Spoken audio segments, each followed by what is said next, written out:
यंदा गुढीपाडव्याच्या निमित्तानं येवल्याच्या जगप्रसिद्ध पैठणीच्या कापडापासून तयार केलेली गुढीची वस्त्र बाजारात दाखल झालेत। त्यामुळे पारंपरिक गुढीला पैठणीचा देखणा साज चढताना दिसतोय। व्यापाऱ्यांनी पैठणीच्या कापडापासून खास गुढीसाठी आकर्षक वस्त्र तयार केलेत। लाल, हिरवा, जांभळा, मोरपंखी अशा विविध रंगांमध्ये आणि पारंपरिक डिझाईनमध्ये ही वस्त्र उपलब्ध झाली असल्यानं ग्राहकांचं लक्ष वेधलं जातंय। नमस्कार। तसं बघा, आपल्या हिंदू नवी वर्षाची सुरुवात आपण आपल्या गुढीपाडव्या ह्या सणापासून करत असतोय। तर ह्या गुढीपाडव्यामध्ये आपण ज्या गुढ्या उभारतोय, तर यंदा ह्या वर्षी आपण ह्या गुढ्या ज्या आणलेल्या आहेत त्या सुंदर अशा विविध रंगाने नटलेल्या पैठण्यांपासून आणलेल्या आहेत। त्यामध्ये आपल्याला बऱ्याच प्रकारच्या पैठण्यांच्या गुढ्यांचा समावेश बघायला मिळणार आहेत। जशी कलांजली पैठणीची गुढी आहे, त्यानंतर कडियल आहे, हस्तकला आहे आणि अशा वेगवेगळ्या पैठण्यांच्या गुढ्या तुम्हाला आज बघायला मिळणार आहेत। आणि यंदा की नाही, यावर्षी जरा पैठण्यांच्या गुढ्यांमध्ये वाढच झाली बरं का। कारण की नाही, पैठण्यांच्या किमती वाढल्यामुळे पैठण्यांच्या गुढ्यांमध्ये ही थोडी वाढ झालेलीच आहे। सांगलीच्या मिरजेत नागरिकांनी महावितरणाच्या कारभारावर तीव्र संताप व्यक्त केलाय।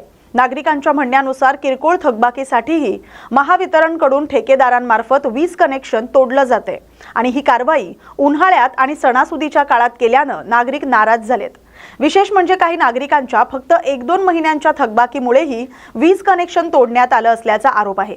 शहरातील अनेक ठिकाणी जुने मीटर असून फक्त सुमारे 30% स्मार्ट मीटर बसवले असल्यानं अचानक वीज तोडणं अन्यायकारक असल्याचं नागरिकांचं म्हणणं आहे। संतप्त नागरिकांनी महावितरण अधिकाऱ्यांना घेराव घालून जाब मागितलाय।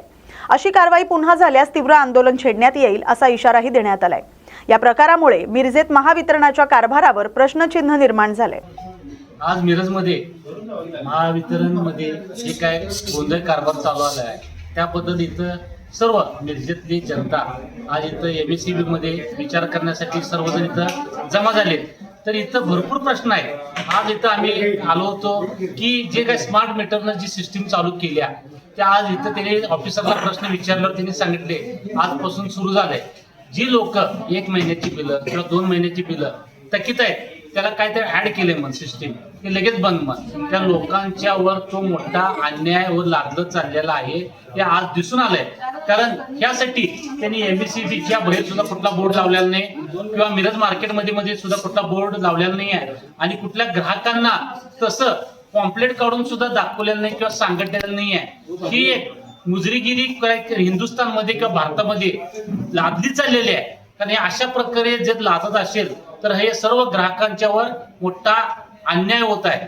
आणि त्यासाठी दुसरी एक पद्धत त्यांनी सुरू केली आहे की त्यांच्यातले काही मुलं कॉन्ट्रॅक्ट बेसिसवर घेतलेले आहेत आणि त्यांचे ऑफिसर्स आहेत आणि ते लोक जाऊन ते प्रत्येकाच्या घरात जसं करून जेणेकरून सावकारकीला वसुली कशा जातात तसं पद्धतीने ते घरात जातात। तिथे बायका असू देत किंवा जेंट्स असू देत किंवा लेडीज असू देत। मी तर जेवण करत होतो तर माझ्या दारातून उभारल्यात 1 महिन्याची माझी फक्त थकीत होती। तर हे प्रकार फार चुकीचे आहेत। मला कुणाची दुश्मनी नाही किंवा कुणाला वाईट बोलायचं नाही, पण अशा प्रकारे जेणेकरून दुसऱ्या ज्या देशामध्ये अशा पद्धतीची वसुली होत्या तशा पद्धतीची वसुली ही फार चुकीची आहे। कारण 1 महिना 2 महिने फार विषय नाही आहे। कारण डिपॉझिट यांच्याकडे मोठ्या प्रमाणात जे काही मीटर आहेत त्याचे डिपॉझिट यांनी घेतलेले असतात आणि तरी पण अशा पद्धतीची वसुली ही चुकीची आहे। आणि अशा पद्धतीची वसुली होत असताना जी काही मुलं काही आहेत त्यातल्या मुलांनी पैसे घेऊन ज्या लोकांच्याकडून पैसे घेतले ते तिथे MSCB मध्ये त्यांनी जमा सुद्धा केले नाही आहेत। मग आता हे जर झालं तर त्या लोकांचे पैसे लागले गेले ना।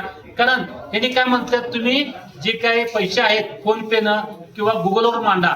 गुगलवर पैसे मांडायला आपल्या भारतातले नागरिक 90% जे काही गुगल सिस्टीम आहे ते त्यांना येत नाही आहे आणि त्यांना गुगल सिस्टीमवर करा म्हणतात। त्यांनी कुठल्या पद्धतीने गुगल सिस्टीम करायची त्यांना येत नसेल तर ते सुद्धा एक लादलं चाललेलं आहे। तर जी काही विनंती आहे तर त्यांनी कॅश न पद्धत जी पूर्वी होते त्या पद्धतीनेच घ्यावं। ही अशी 2 पद्धत मोठ्या प्रमाणात चाललेल्या आहेत आणि ह्याचा विरोध मोठ्या प्रमाणात मिरजमधून होत आहे।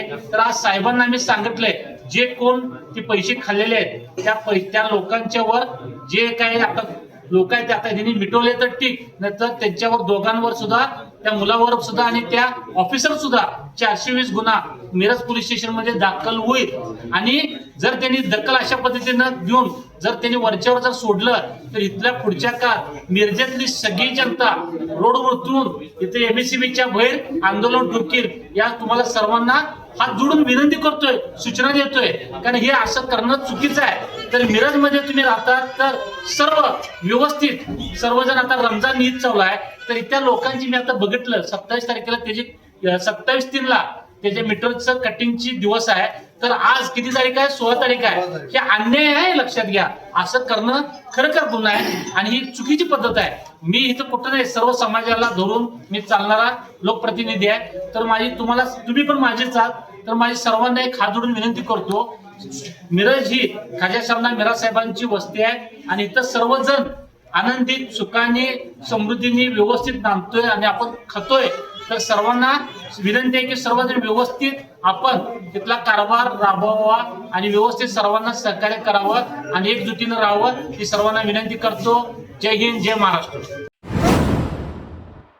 येवला येथील कृषी उत्पन्न बाजार समितीत दर मंगळवारी भरत असलेला आठवडी बाजार सध्या शेळ्या, मेंढ्या आणि बोकडांच्या मोठ्या खरेदी विक्रीमुळे गजबजलेला दिसतोय. पारंपरिक घोड्यांच्या बाजारासाठी प्रसिद्ध असलेल्या या ठिकाणी आता पशुधन बाजाराचा व्याप अधिक वाढताना दिसतोय. बाजारात मोठ्या प्रमाणावर शेळ्या, मेंढ्या आणि बोकडांची आवक झाली असून 5,000 पासून ते 30 ते 40,000 पर्यंत या किमतींमध्ये शेळ्या आणि बोकडांची खरेदी विक्री होते. व्यापारी आणि शेतकरी यांच्यात मोठ्या प्रमाणावर व्यवहार होतोय. स्थानिक शेतकरी, व्यापारी तसंच इतर जिल्ह्यातून आलेले खरेदीदार यामुळे बाजारपेठेत मोठी गर्दी होते. पारंपरिक घोड्यांच्या बाजार सोबतच आता शेळ्या बोकडांचा बाजारही येवला बाजार समितीची नवी ओळख बनू लागलाय. हो, ही रिअली आमच्याकडे ही येवल्याची मंडी आहे. ही खूप मोठी मंडी आहे. इकडून बाहेर गावावरून बकरा येतो, वैजापूरहून येतो, खेड्यावरून येतो, पिंपळ आहे, ठाणगाव आहे, पाटोदा, इकडून तिकडून बकरा समजा. इकडे घोड्याची मंडी आहे, चांगला बाजार भरतो. इकडे बाजूर 5,000 पर्यंत लेके 25,000 30,000 पर्यंत बकरू भेटत. गावरान बकरे येते. इकडे बागात हिरे आहे, चांगला हिरे आहे और बकरे फ्रेश भेटत. आम्ही मनमाडचे, मनमाडवरून आले. इकडून कोणी वैजापूरहून येतो, कोणी औरंगाबादवरून येतो, कोणी इकडून येतो. समजा हर गावावरून हर जागाचे लोक येतात. बंबरचे लोक खुद येतात घोडे घ्यायला. घोड्याचा बाजार फार मोठा आहे. कांदे मार्केट याचा चांगला उत्पन्न बाजार आहे. हर मंगळवारी बाजार भरतो. समिती चांगली समिती, 400-500 बकरे येते, मोठे मोठे बकरे येते. काय टेन्शन नाही बाजारात, काही हे नाही, काळजी घ्यायची काय टेन्शन.